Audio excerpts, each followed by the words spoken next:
Ladies and gentlemen, Sanch here, Josh Sanch here. Welcome back to the Bodybuilding News Network. Another video covering the lineup specifically for the Vancouver Island Showdown in the women's bodybuilding division. If you're interested, make sure you stay tuned. But I think we're going to have a pretty good lineup here. 7 women bodybuilders, female bodybuilders are going to be into this lineup. I had only one issue finding a name for one of the athletes, so we're set pretty good to be able to look at this lineup, give you guys my thoughts, my predictions, and then my complete coverage of the lineup. So let's go ahead and start off with the first lady. She goes by Tana Hui, Huie. And on Instagram, she does go by the same thing, IFBB Pro_Tana. And the last time we saw her was at the 2021 Toronto Pro Super Show, where she placed 4th in that women's bodybuilding division. And looking at these pictures from that show, she's got some great, almost Kai Green-esque biceps coming in from that show. And then also, one of the better set of legs we're going to see on the stage. Great quad sweep, a lot of detail, a lot of definition, nice tight small midsection, great flaring lats. She probably has one of the better proportions for complete symmetry. I'd say she might need a little bit more in the tricep department. I'm trying to see where exactly this physique jumps out to me where things aren't symmetrical. I'd like to see the posing a little bit more traditional when you think about bodybuilding.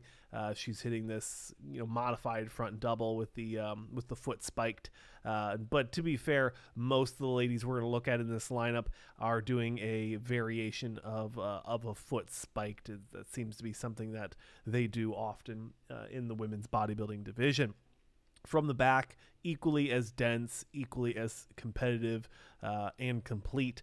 I definitely, we only have 7 athletes, so I would definitely like to see her in the top 6. I think maybe even if she could squeeze out a top 4 here as well, repeating her placings from 2021. Of course, best of luck, Tana.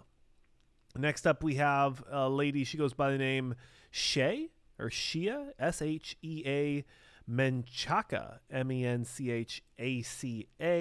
And over on Instagram, it's actually a long one. She's an owner of a Metroflex out in Austin. So I'm going to skip that for prioritizing her physique. The last time we saw her, she competed in women's physique. We'll play on words at the Texas Pro, apologies. And then before that, she placed 16th or just outside the 16th in women's bodybuilding at the 2021 Tampa. So it looks like she's been able to bounce back and forth between those divisions. Looks like all the way back from 2020 to 2021. And she did a lot of shows in 2020. So good for her to include competing in the Masters division.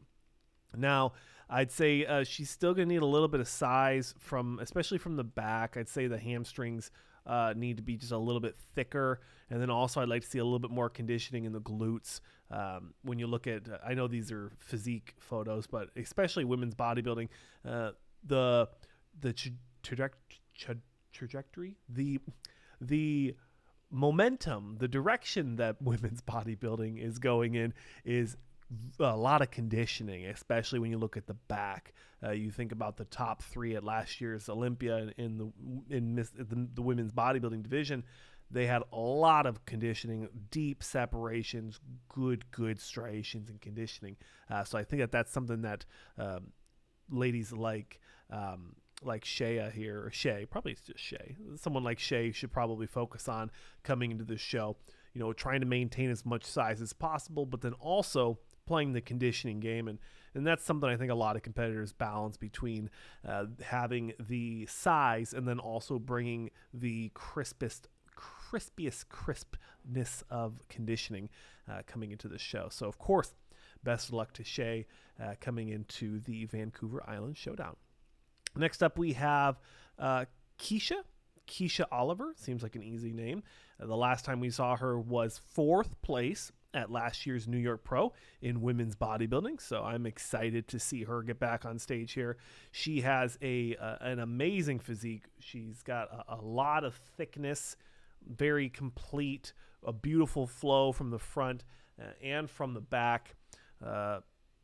Great conditioning in the hamstrings. The adductors are really popping out of the screen, and that's nice to see. It looks like she's really been putting a lot of emphasis into the training in developing and building her physique. So, of course, kudos to that.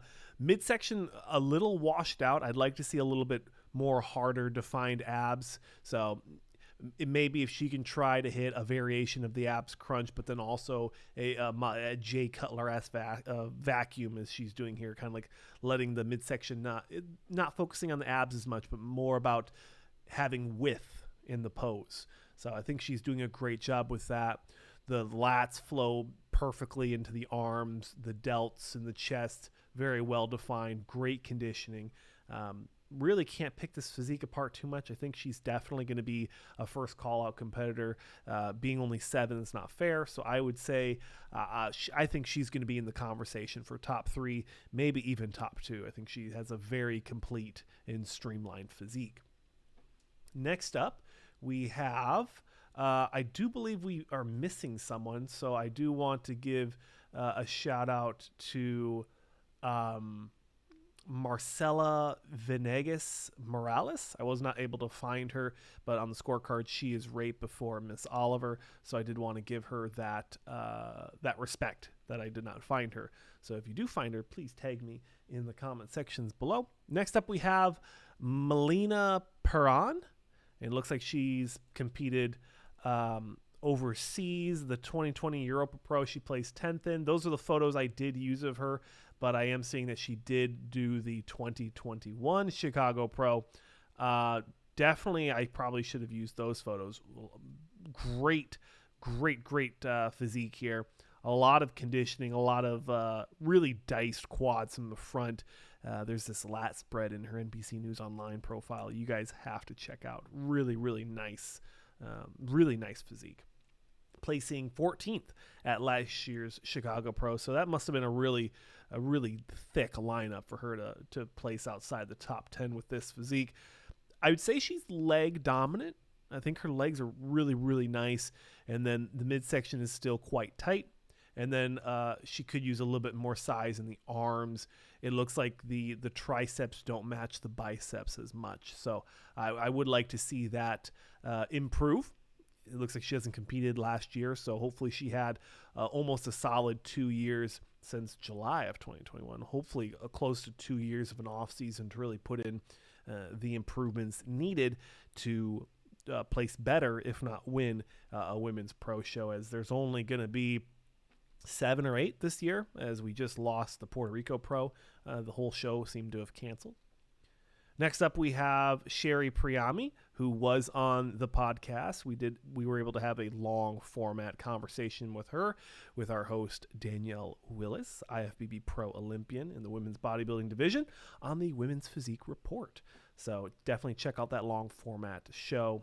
She was an absolutely phenomenal guest. She placed 3rd and 2 seconds last year, 2nd at Chicago, 2nd at Atlanta, and 3rd at Tampa. Now, I'm definitely going to have her in my conversation for a top 2 finish here. If not, she might win the whole gosh darn thing. I would actually probably say you're going to see her standing side by side with Keisha Oliver. I think those two have the most similar physiques coming on stage with the conditioning and completeness. I think that those two are going to be a very nice comparison, having them side by side. But when we look at Miss Priyami, great from the front, very aesthetic. Again, with the women's bodybuilding division, these ladies really know how to bring the conditioning in the legs. And it's something that Men's Open has been lacking as of late, is the crazy conditioning going all the way up into the posing trunks is something I really like to see. And something that's nice about women's bodybuilding is almost all of them do a phenomenal job of that. Now, if I am going to put any critiques here, I would like to see more thickness in the legs from the back. The quads seem to still show, and she has a great set of calves, but I would like to see a little bit more thickness and fullness in the hamstrings, as she does have phenomenal glute development, but I think the hamstrings lack when you look at them next to the glutes. So that'd be really my only critique here. And last but certainly not least, we have Ms. Andrea Shaw, another lady that was on the podcast. So check out that long format interview with our host, Danielle Willis. Now, when we look at Andrea Saurer, she placed 7th at the Linda Murray Norfolk Pro in 2021. Looking at her physique from that show, always love a nice yellow posing suit. I don't know. Yellow looks nice. Great legs. I'd like to see a little bit more thickness in the legs, but from the front, good bicep development. Overall, the taper with the midsection looks good. I think if she just adds a little bit more muscle all around, I think she'd be good to go. I'd like to see more in the triceps, and then also a little bit more flaring in the lats. She has the thickness and density in the middle of the back with the rhomboids and the traps, the scapula. All that, it looks like it's got a nice definition to it, good thickness, but it would help to round out the whole back with a little bit of lats to hold on to, you know. I'd like to see that. And then, of course, a little bit more conditioning in the glutes. You put her next to Miss Priami, I think she's going to get that weakness is going to show out when the glutes aren't as hard as the other competitors on stage. But, ladies and gentlemen, that is the lineup for the Vancouver Island Showdown in the Vancouver Island Showdown in the women's bodybuilding division. I'm your host here on the Bodybuilding News Network, Josh Sanch. Please head over to Corey's page, the Vancouver Island Showdown on Instagram. Purchase the live stream. I will be covering a show in person this weekend, so I will try to cover this show as much as I can as updates come out. But thank you for watching. Please subscribe to this channel if you enjoy this style of content, and leave a comment in the comment sections below, as that does help the YouTube algorithm overlord promote this style of content to like-minded individuals like yourself. Thank you for watching, and I'll see you in the next one.